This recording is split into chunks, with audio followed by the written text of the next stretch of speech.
I've been hoodwinked by Mr. Rogers.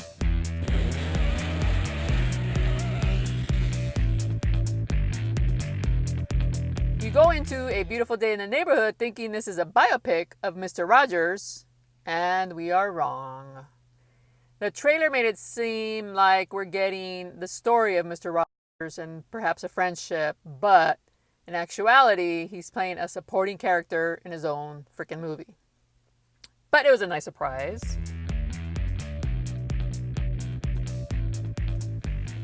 The story revolves around the character played by Matthew Rhys. In the movie, his name is Lloyd Vogel, but in real life, this journalist's name was Tom Junod.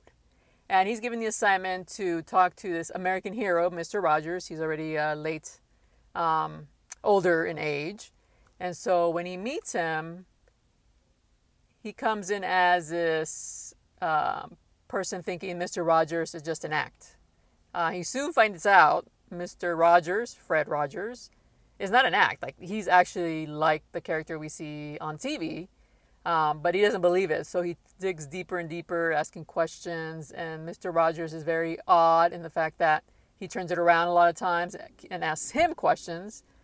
And it doesn't help that he's got a beat up face. He got into an argument with his dad, who comes back into his life trying to make amends for what he did by leaving him and his sister and their mom in the time of need.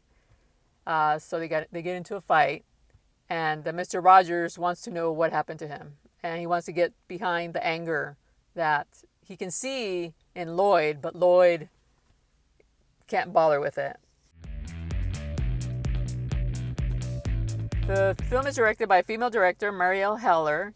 She has done Can You Ever Forgive Me, starring Melissa McBride. That was a pretty good movie. And she does a really, really good job here. Everything was very nuanced. It wasn't, hit over the head. It wasn't, Mr. Rogers didn't come out as this preachy man. All his beliefs came out in the questioning that Lloyd had, the questions that Lloyd had for him, and how he handles life, and why he does the certain things that he does. And when we go in between scenes, they recreate. Well, let me go backwards. So when the movie starts out, we see Tom Hanks inhabiting the character of Mr. Rogers. It's 4:3, just like the original show. And he goes through his motions of comes in the door. We've seen that in the trailer. So he does that. So then that's a good way to set up the fact that we're watching Tom Hanks as Mr. Rogers. And then when we go in between scenes, like I said, there's travel scenes or this movement from one place to the other. They do it with the set. If you remember the set, they were little miniatures, and they would just move around the little, either the cars or the planes. And they do that in this movie, which I thought was so clever, so cute. I just really enjoyed that. It was so different, and I'm glad that they picked an indie director to make this movie, because it feels like an indie movie. Although it may be, I don't know if it's mainstream, but who doesn't know Mr. Rogers? Over the age of, 15. So I thought they made really, really good choices. It could have gone a totally different way in telling this story, but I just thought they kept it in the tradition of the Mr. Rogers show.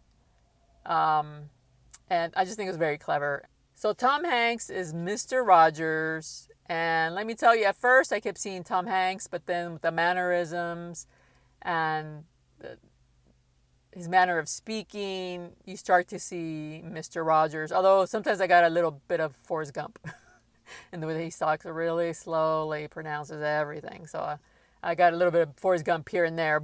Matthew Rhys is also exceptional in this film. So is Chris Cooper. Their dynamic was very powerful, and that they're at odds with each other as father and son. Chris Cooper, wow, what a performance. You really felt his pain as far as him trying to make amends with his son and his son rejecting him.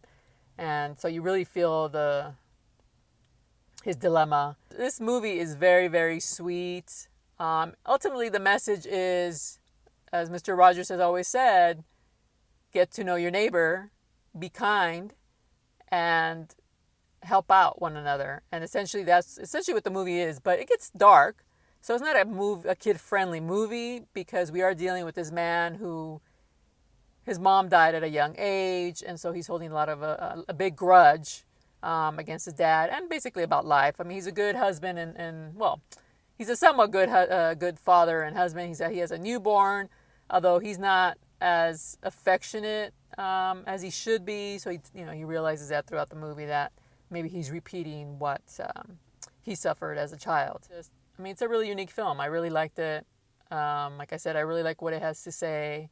And, maybe a decade ago, this movie wouldn't have made, sense to make, but it makes perfect sense to make now because of all the negative things happening in this world. And it's just a feel-good movie. And you'll leave the theater feeling good that you watched this movie.